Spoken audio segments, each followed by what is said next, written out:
Sometimes when you buy something, the whole thing is just a piece of junk. And other times it's so close to being good or even really, really good. And it's the tiniest thing that would take it from being useless to being amazing.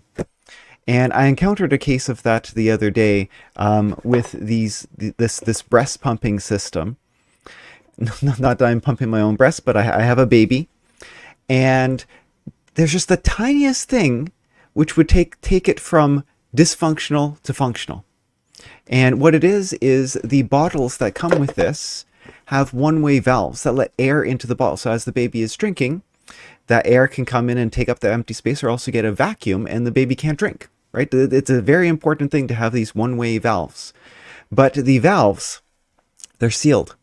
That's the way they come. They're sealed, which makes sense in the manufacturing process. You want the mold to actually mold it sealed. You don't want the mold to mold it, with a hole, and then it's not going to be a one-way valve, right? So you want the mold to keep it sealed, and then you puncture a hole so that there's a hole, so that there's space to open, but then the mold actually closes. That's how you make a one-way valve. So the mold has these valves sealed, but there's no instructions that you have to go in and puncture them yourself to get it to work.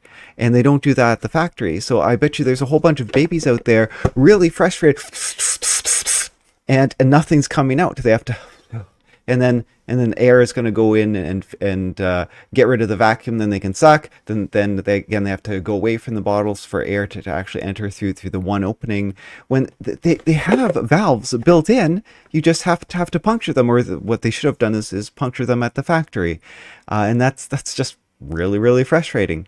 Anyway, just sharing that small rant. If you bought bottles like this, then I recommend checking those one-way valves to make sure that air can go through them, or at least the one direction it's supposed to move.